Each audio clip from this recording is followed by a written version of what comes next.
Indian army میں سکھوں کے ساتھ کیا ہو رہا ہے اور اس کے جواب میں سکھ جوان یا سکھ سولجر انڈین آرمی کے ساتھ کیا کر رہے ہیں اور کیا چیز ہے اس سب کے پیچھے، کیا محرکات ہیں، اس ڈیولپمنٹ کے ساتھ لنک ڈی کوڈ کرتے ہیں آپ کے ساتھ۔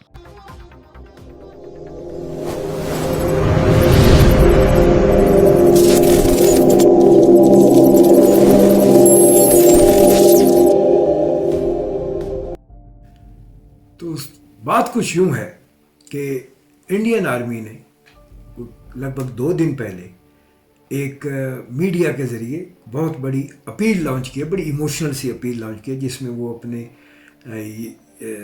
ینگسٹرز کو اور خاص طور پہ انڈین پنجاب کے سکھ نوجوانوں سے انہوں نے بڑی درد مندانہ اپیل کی ہے کہ وہ انڈین آرمی کو جوائن کریں اور خاص طور پہ جو سکھ ریجیمنٹ ہے اس کو جوائن کریں۔ اس کے اندر انہوں نے بڑے قصیدے پڑھے ہیں سکھ ریجیمنٹ کے، اور انہوں نے بہت سی اس کی ہسٹری میں سے سائٹیشنز دی ہیں، اور ساتھ میں یہ بھی کہا ہے کہ یہ انڈین آرمی یا سکھ ریجیمنٹ خاص طور پہ اس میں سے جے سی اوز یا این سی اوز یا او آرس بھی جو ہیں، ادر رینکس بھی جو ہیں، یہ بہت ترقی کرتے ہیں اور بڑے اوپر جاتے ہیں، جبکہ حقیقت تو اس کے خیر بالکل برعکس ہے۔ ابھی ہم نے کچھ سال پہلے ہی دیکھا 2018-19 میں، جب ایک انڈین آرمی کے اندر آرمی چیف کا جب نیا تقرر ہو رہا تھا تو ایک سکھ آفیسر کوالیفائی کر رہے تھے لیکن ان کو نہیں لگایا گیا تھا۔ بہرحال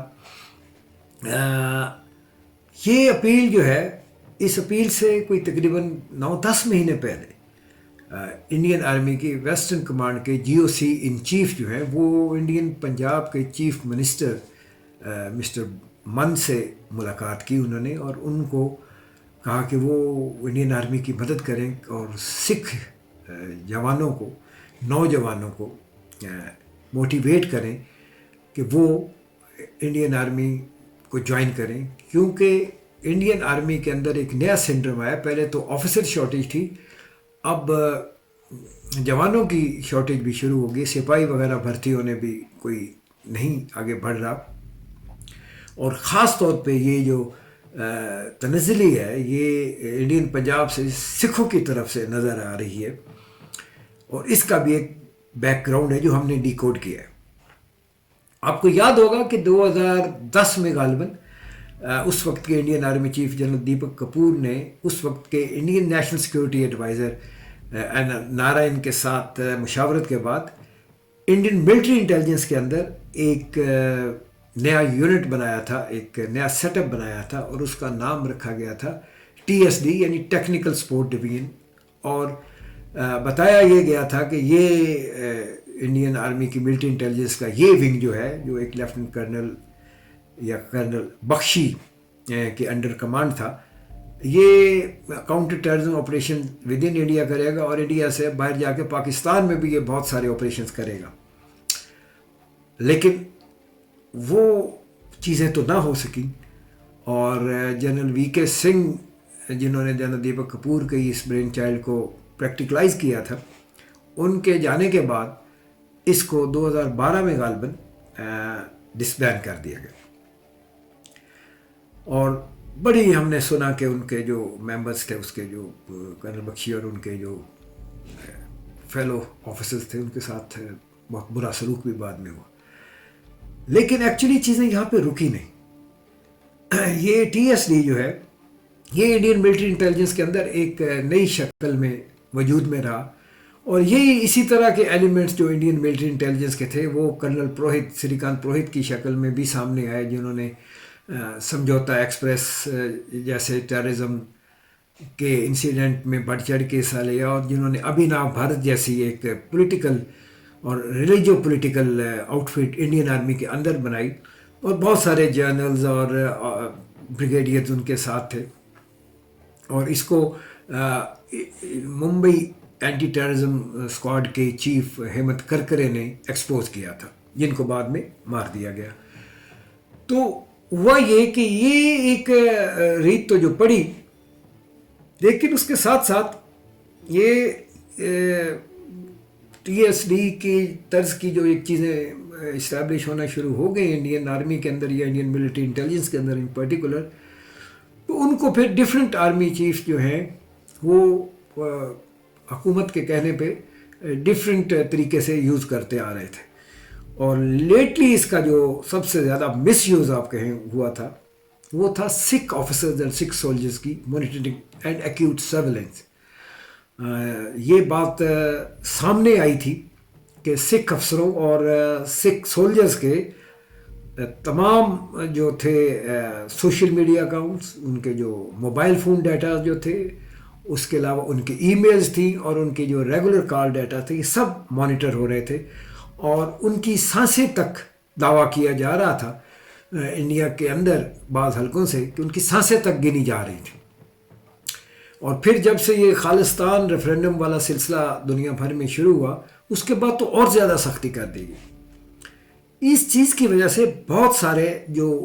انڈین آرمی کے سکھ سولجرز تھے، انہوں نے نہ صرف انڈین آرمی کو چھوڑنا شروع کر دیا، بلکہ ان کے ساتھ جو اور بہت برا رویہ ہو رہا تھا، جو ان کو کھانے میں صحیح چیزیں نہیں مل رہی تھی، جو ان کو وردیوں میں یا ان کی ہارڈ ایریا پوسٹنگ مل رہی تھی، یا ان کے ٹروپس کو مسلسل ان کے یونٹس کو موو کیا جا رہا تھا، اس سے جو نئے سکھ نوجوان تھے وہ بھی بڑے ڈس اپوائنٹ ہوئے اور ڈسکریج ہوئے. اور جب انہوں نے سکھ سولجرز کی اتنی ڈسگریس دیکھی انڈین آرمی کے اندر، تو نئے آنے والے تو کوئی بچے ہی نہیں، جو موجود تھے وہ بھی اپنے ریلیز لینے لگ گئے آہستہ آہستہ. ایک ہم نے انٹرویو دیکھا تھا ایک فارمر سکھ سولجر کا، غالباً آفیسر نہیں تھے، جن کا کہہ رہا تھا کہ یہ چائنا اور پاکستان کے اگینسٹ جب کوئی موومنٹ ہوتی ہے انڈین آرمی کی طرف سے، چاہے وہ LAC پہ ہو یا LOC پہ ہو، تو سکھ ریجمنٹ کے جو ہے SLI سکھ لائٹ انفینٹری، اس طرح کے جو یونٹس ہیں، ان کو بلا وجہ کہیں سے بھی موو کر کے وہاں فرنٹ پہ لے آتے ہیں. ان کا کہنا تھا کہ وہ پنجاب کے کسی بڑی گرم جگہ پہ ان کا یونٹ تھا، جب انڈیا کے ساتھ چائنا کے ساتھ ان کا سٹینڈ آف ہوا دوکلان میں تو اور گولان میں، تو وہ ان کے ٹروپس وہاں پہ لے کے چلے گئے بڑے مائنس ٹیمپریچر میں. تو ایک تو وہ چاہتے ہیں کہ بلی گئے چڑھیں جب بھی ہو، دوسرا سب سے زیادہ ویدر کو رجسٹ جو ہے وہ کرنے کے لیے سکھ سولجر جو ہیں ان کو آگے کیا جائے. تو ان ساری چیزوں سے بہت زیادہ جو تھے سکھ نوجوان اور سکھ جوان انڈین آرمی وہ ریپیل ہو رہے. اب انڈین آرمی کے اندر سکھ ریجمنٹ جو ہے اس کی تقریباً 20 بٹالینز ہیں، جس میں کہ 20 ریگولر بٹالین ہیں، 3 ان کی ٹیریٹوریل آرمی بٹالین ہے، اور راشٹریہ رائفل کی بھی ایک بٹالین شامل ہے. اور ان کو کارگل میں اور 1962 کی جو چائنا کے ساتھ سٹینڈ آف تھا انڈیا کا، اس میں بہت آگے یوز کیا گیا، اور بہت ساری سائٹیشنز ان کی گئیں کہ یہ بڑی دلیری سے لڑے. آج کل تو ان کی بڑی جھوٹی سائٹیشنز ہو رہی ہیں. مطلب ہے کہ یہ پچھلے کچھ سالوں میں ہم نے کوئی کلیئر ٹروپس گراؤنڈ ٹروپس کی ہم نے باہر انڈیا کی کہیں نہیں دیکھی ہے. ایون پاکستان کے ساتھ بھی ان کی جو میجر ہے وہ ایئر سٹرائکس میں پارٹیسپیٹ کیا ہے ان کے آرمڈ فورسز نے. اس کے باوجود کوئی 15-16 گیلنٹری ایوارڈ انہوں نے پچھلے کچھ ہی سالوں میں سکھ ریجمنٹ کو دے دی، کیونکہ وہ اس کا پروفائل بڑھانا چاہتے ہیں اور یہ لیور کرنا چاہتے ہیں مزید ینگ سکھس کو کہ وہ آئیں. اس سے پہلے آپ کو یاد ہوگا کہ جو 40-45 ہزار آرمی آفیسرز کی شارٹیج تھی، اس کو پورا کرنے کے لیے، اس میں نوجوانوں کو لیور کرنے کے لیے آرمی سلیکشن سینٹرز کے اوپر بہت سارے ٹیکٹکس یوز کیے گئے، بڑے PR ٹیکٹکس یوز کیے گئے، بڑے انسینٹیو دیے گئے. ایون یہ کہ کوئی ان کو لاٹری ٹکٹ دیے گئے کہ آپ آرمی جوائن کریں، یہ کوئی لاٹری بھی اس میں آپ کی نکل آئے گی، انعام بھی نکل آئے گا. سو مچ سو کہ جو انڈین آرمی آفیسرز کی کوئی بیٹیاں 1-2 پریانکا چوپڑا اور اس طرح کی جو انڈین مووی انڈسٹری میں آ گئی تھی، ان کی تصویریں پوسٹرز پہ لگا کے نوجوانوں کو یہ مذاق خیز انسینٹو دیا گیا کہ انڈین آرمی جوائن کرو، اس سے تمہاری اولاد ہوگی، بڑی خوبصورت بچی ہوں گی جو پریانکا چوپڑا کی طرح مووی سٹارز بن سکیں گی. تو بڑے فنی قسم سے یہ اٹیک کرتے رہے، لیکن وہ شارٹیج تو بھی چل ہی رہی تھی کہ اب یہ او آز کی، J C Os, N C Os کی شارٹیج، جوانوں کی شارٹیج شروع ہو گئی ہے.